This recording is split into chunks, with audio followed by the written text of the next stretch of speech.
Alright, I'm here with Don Vort from DV Magic Services. Don is also the director and producer of the film Sundering the World Gate, and he has brought me on as composer. And I'm very excited to be bringing my musical voice to his visual image. So I'm going to let him tell you a little bit about the film and get you excited about what's to come from Kenebula. Thank you, Chad. I'd just like to tell you a little bit about the film. It's called Sundering the World Gate. The title will make a lot more sense once you actually start watching it. But it's a steampunk retelling of the King Arthur story set in a matriarchal Victorian England. Those of you unaware, which I imagine is very few, at least that would be watching this video, steampunk is a blend of like the Industrial Revolution meets Victorian era England.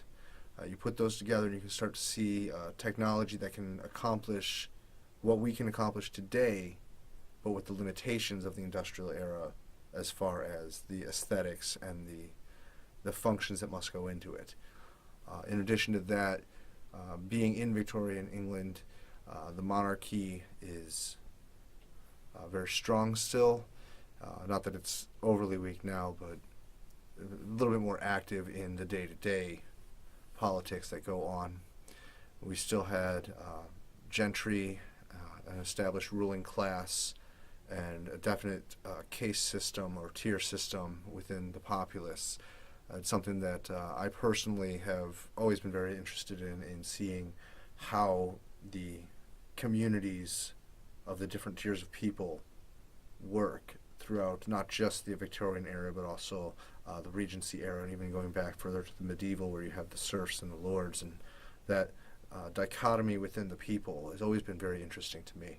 And so being able to address like the Victorian representations of class and being able to bring that to the screen is something I know I'm excited about, and most people I get excited about this with go, and that's okay, because I'm making this as an adventure movie. This is not a breakdown or a documentary of steampunk culture. There are plenty of those out there. In fact, I use a lot of those for my inspiration. But what I'm presenting is the Arthurian story told very differently than the classic. It's not the mirror of King Arthur coming up, pulling the sword from the stone, and then becoming king. It's along that parallel, but it is definitely its own story. You follow Cielo, a young lady whose family was killed off by a tyrannical queen. She gets brought up among vagrants and outlaws, and actually has to not just discover her own inner strength, but then step beyond the strength she finds as an outlaw and among them, but to become the true leader that has to move forward and kind of break that class barrier. She was born a noble, became a peasant, and needs to reascend. And I think that the story of that is going to be I know what I envision for it is fantastic. I'm really excited to see it, and I'm really hoping that we can bring it to you so you can be just as excited as I am. Chad, as he mentioned, is brought on as the composer.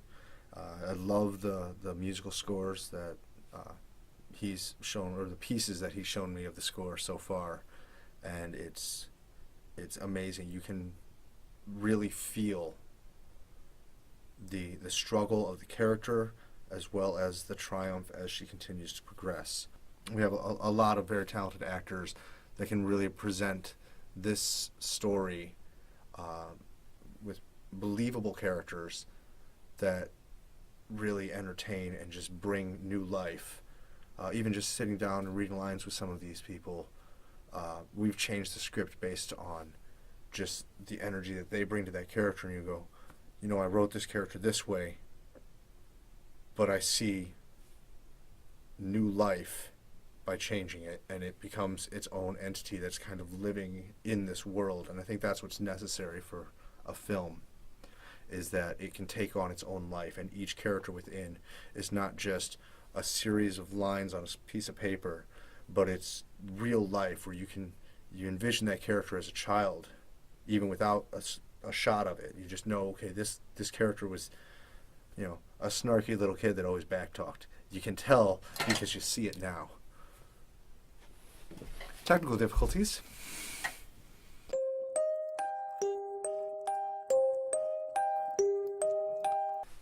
And we're back. And we really see that life in this film. We've had a couple people come in and offer changes to scripts or to the script, and some of those changes we adopt in and just run with them. Some of them maybe don't fit quite as well, and that happens. I mean, ultimately we have a lot of people bringing their ideas to the table. We've got to take the ones that fit the best, and I have the unfair advantage of being the primary writer and also the producer. So when I don't think it fits, I can just say no, which I try not to do, at least not without a reason. Pretty sure I've never said no without a reason. But ultimately it comes down to that.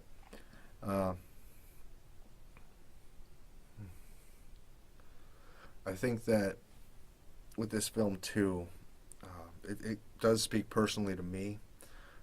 I see this as a chance to express my own ways that I want to see the world grow, and I can put that into this film and kind of bring it to life and show my version of maybe not a truly ideal world, because there's conflict, there are problems that need addressing, and I don't think 1 hour and a half movie, or possibly 2 hours on the director's cut, is going to answer all those questions. But I think that at least my goal is to address them and do so in a positive way where you can actually have a discussion.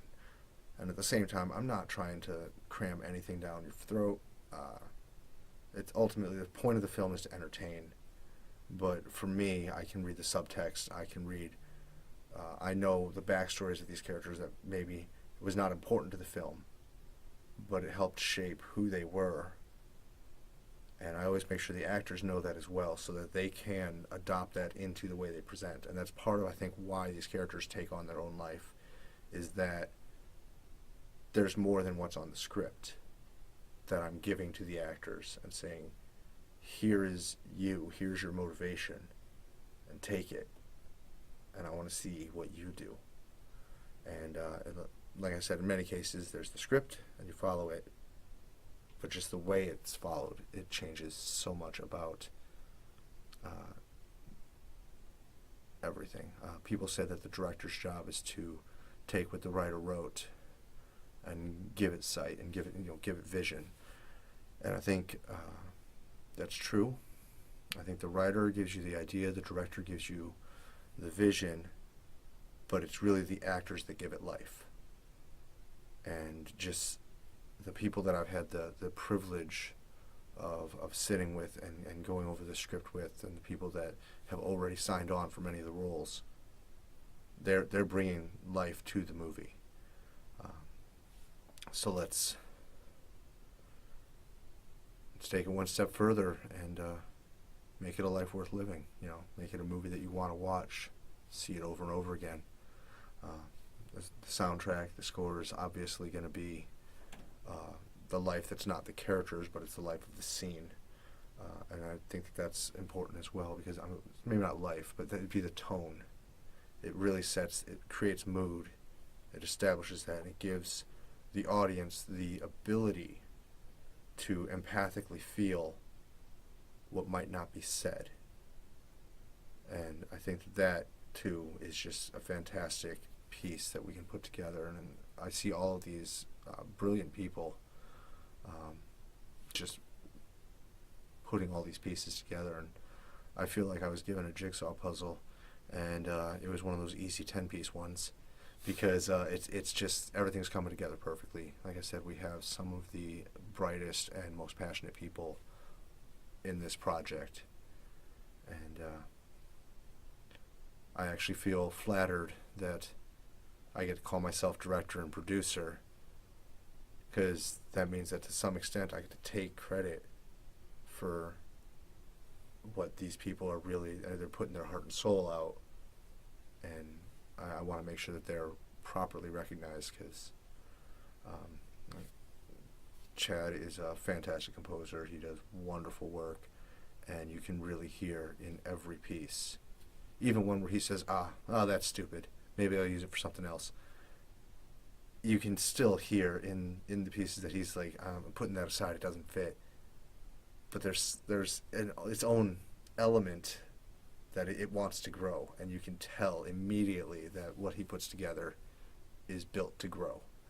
And I think that I'm seeing that over and over again in everyone involved in this film. So for all of the cast and crew watching, thank you. Thank you so much for everything you've done so far, and thank you so much for everything you're going to do. There's no way I could do this without you. To those of you that are patrons of Chad here, or thinking about becoming patrons, do it. And then go up to the next tier, because it's worth it. Everything Chad puts out there is going to be some of the best stuff you will hear. Even if it's not the genre you like, that doesn't mean it's not great. And now that I've given him a huge big head, we're going to see if we can just keep it under the hat.